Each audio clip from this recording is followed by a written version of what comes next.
রেনু, মোহিত, বৌঠান, কি গো, কি হলো আবার? এক্ষুনি আমাদের বেরোতে হবে। কারখানায় আবার কি সব হয়েছে, আমাকে যেতে হবে এক্ষুনি। মোহিত, বৌঠান, আজ আমি আসি। হ্যাঁ, আমি কি যাবো তোমার সঙ্গে? আরে না না, তোমার বাড়িতে অনুষ্ঠান, তুমি যাবে কি? ও আমি ঠিক সামলে নেব। হ্যাঁ, আসছি, পরে কথা হবে। রেনু এসো। আসছি। হ্যাঁ,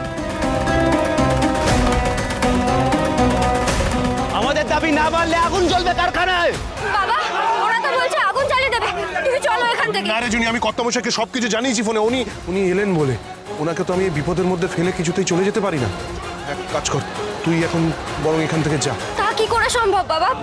এখানে এত অশান্তি হচ্ছে, ওরা বলছে আগুন জ্বালাবে, তার মধ্যে আমি তোমায় রেখে কি করে চলে যাব? আমি তোমায় একা রেখে পালাতে পারবো না।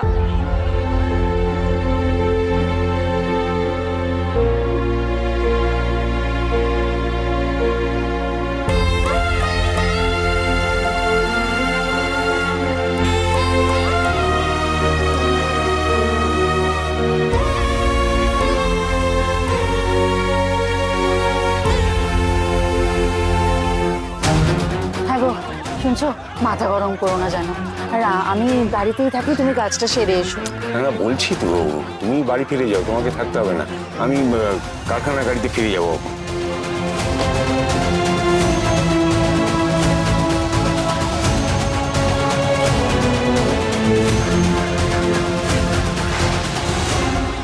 বন্ধ করো সব। ওই তো কর্তামশাই। থামো। কর্তামশাই, ওরা সবকিছু জানিয়ে দেবে বলছে। ভীষণ অশান্তি করছে। দেখলেন না, আজ আপনার লাঠিকে ওরা তোয়াক্কা করছে না। আর দয় আপনার যাবেন না ওদিকে। যেতেই হবে। কর্তামশাই, কি করছো? থামো সব। অশান্তি বন্ধ করো। অশান্তি কোনো সমাধান নয়। কথা বলো, কথা বললেই সব সমাধান হয়। মালিক সচিবের কালো হাত ভেঙে দাও, উড়িয়ে দাও। ভেঙে দাও, উড়িয়ে দাও। ভেঙে দাও, উড়িয়ে দাও। ভেঙে দাও, উড়িয়ে দাও। কি হলো আজ? বাপ ঠাকুরদার আমলের এই কারখানা, গুহ ফার্মাসিউটিক্যালসের এই বিশাল সাম্রাজ্য, তার এই অবস্থা আজ অব্দি কোনোদিন হয়নি। এতবার এত সমস্যা হয়েছে, আমি এসে লাঠি ঠুকলেই সবাই চুপ করে গেছে, মিটে গেছে সমস্যা। আজ এত বড় আকার ধারণ করলো কি করে? শ্রমিক শোষণ চলবে না, চলবে না, চলবে না। কর্তামশাই, আপনি ঠিক আছেন তো? আপনি জানেন না এরা কি শুরু করেছে? আপনি শুনে আরো অবাক হবেন যে এদের মধ্যে বেশিরভাগই বাইরের লোক। আমাদের নিজস্ব কর্মচারী হাতে গুনে মাত্র কয়েকজনকেই পাবেন। বেশ কিছুদিন ধরে কিছু বাইরের লোক আনাগোনা করছে, আর আমাদের কর্মীদেরকে ওস্কাচ্ছে। আমরা অনেক আটকানোর চেষ্টা করেছি কর্তামশাই, কিন্তু কিছুতেই পারিনি। আপনি নিজে একবার জোর গলায় এদেরকে বলে দিন তো বিষয়টা। দিন দিন এদের চাহিদা বেড়েই চলেছে। চাহিদা তো নয়, যেন ডাকাতি। মালিক সচিবের কালো হাত ভেঙে দাও, উড়িয়ে দাও। ভেঙে দাও, উড়িয়ে দাও। চুপ করো সবাই। আমি তো এসছি। আমার হাত সাদা না কালো সেটা আলোচনায় ঠিক হোক। আমি তোমাদের সঙ্গে আলোচনা করতে রাজি আছি। বলো বলো, কি তোমাদের দাবি বলো। আলোচনা করে লাভ নেই, দাবি আমাদের মানতেই হবে।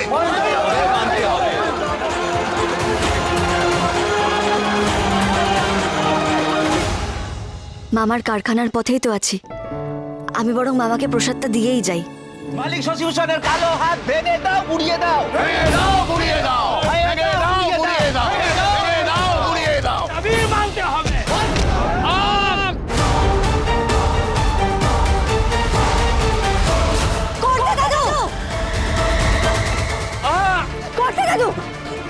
কর্তামশাই, মামা, কর্তামশাই ঠিক আছে? রক্ত? কর্তামশাই, আসুন আস্তে। ধরো ধরো ধরো, কর্তামশাই বসুন। এখানে বসুন। বসুন কর্তামশাই। আস্তে। শ্রমিক শোষণ চলবে না, চলবে না, চলবে না, চলবে না। ভেঙে দাও, উড়িয়ে দাও। ভেঙে দাও, উড়িয়ে দাও। থামুন, থামুন আপনারা। আপনাদের লজ্জা করছে না একজন বয়স্ক মানুষকে মারছেন, ওনার গায়ে হাত তুলছেন? আচ্ছা, ওনাকে আঘাত করলে কি আপনাদের সমস্ত দাবি দেওয়া পূরণ হবে? দাবি পূরণ না হলে কারখানা উঠে যাবে। এতই সহজ? আচ্ছা, আপনারা কি এতটাই বোকা বাইরের কয়েকজন মুনাফালোভী মানুষ কটা টাকার জন্য এই ঐতিহ্যশালী গুহ কারখানা তাদের খ্যাতনামা সাম্রাজ্যের নামে বদনাম রটিয়ে উঠিয়ে দিতে চাইছেন। ছি, আপনারা আসলে কি ভাবছেন? এই কারখানা বন্ধ হয়ে গেলে আপনারা যাকে সাহায্য করছেন তাদের অফিসে আপনাদের বেশি মাইনের টাকা দিয়ে চাকরিতে রাখবেন? আমি বলছি এসব কিচ্ছু হবে না। এই কারখানা আপনাদের দিয়ে বন্ধ করিয়ে দিয়ে আপনাদের চুড়ে ফেলে দেবেন, মনে পর্যন্ত রাখবে না। তাহলে আমাদের সব দাবি দাবা মেনে নিতে হবে।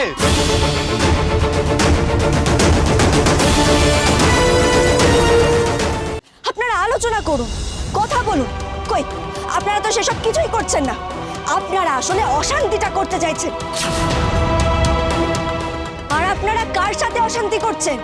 কর্তা দাদুর সাথে। এই মানুষটার বাবা ঠাকুরদার সময় থেকে চলে আসা এই সুনামযুক্ত গুহ কারখানা আপনাদের সুখ দুঃখে সব সময় পাশে থেকেছে। আর আপনারা তার সাথে অশান্তি করে চলেছেন। বলাইদা, তুমি আজ প্রতিবাদ করছো? তুমি? তোমার না 60 বছর বয়স হয়ে গেছে? তোমার তো কাজ থেকে বিরতি নেওয়ার সময়। কিন্তু কর্তা দাদু, তোমার টাকার দরকার বলে কর্তা দাদু এখনো পর্যন্ত তোমাকে কাজ থেকে ছাড়াননি।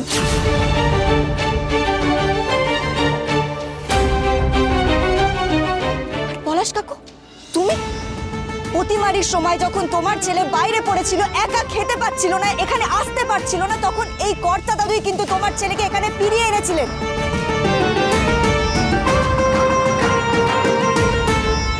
আর এখন কটা টাকার জন্য বাইরের লোকজনদের প্ররোচনায় তুমি কর্তা দাদুর সঙ্গে অশান্তি করছো।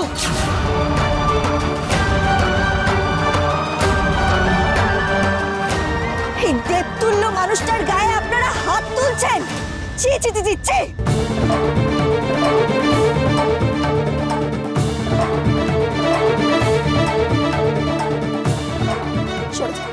সরে যা আপনারা, সরুন। জল খাবেন? কর্তা দাদু, আপনি ঠিক আছেন কর্তা দাদু? এখানে পথের ধারে অনেক গাদা পিষি আছে, আমি তাদের পাতা একটু যদি আপনার কাটা জায়গাটা লাগিয়ে দিই আপনি আরাম পাবেন। আমি এক্ষুনি আনছি, দাঁড়ান।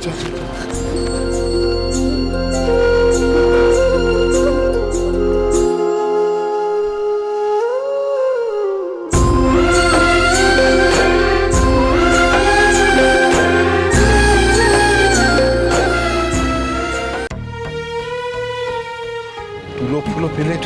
এই তো, তুই বস। এটা বেটে দিলে বেশি উপকার হয়, কিন্তু এভাবে ধরে থাকলেও একটু আরাম পাবেন। দেখি।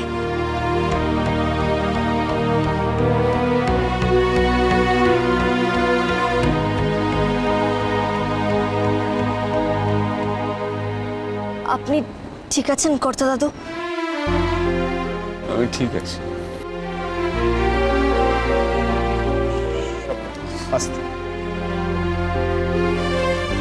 এই মেয়ের এত উপস্থিত বুদ্ধি, এত তেজ। অবশ্য তেজ তো এমনই হওয়ার কথা, লুকোনো কিন্তু স্পষ্ট। কর্তা দাদু, আপনি আমাদের বাড়িতে চলুন, আমাদের বাড়ির কাছে, ওখানে একটু জিরিয়ে নেবেন। না, আমি ঠিক আছি। আমি বলছি যখন চলুন না, আপনি আমাদের বাড়ি গিয়ে জিরিয়ে নিলে কোনো মহাভারত অশুদ্ধ হয়ে যাবে না। ওখানে গিয়ে একটু আদা চা খাবেন, আপনার শরীরটা একটু ভালো লাগবে। চলুন, জিরিয়ে নেবেন।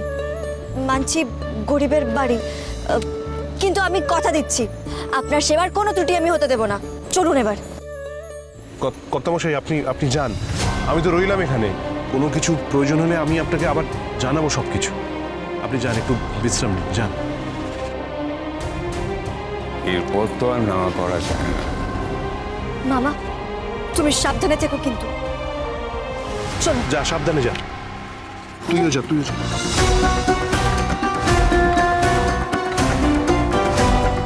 এই বিপদ তো থামলো না, একটা বিরতি কেবল।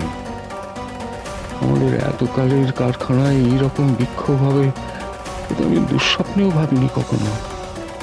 কিন্তু কারা এতে ইন্ধন জোগালো?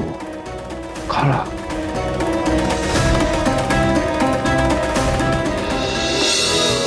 ভালোবাসা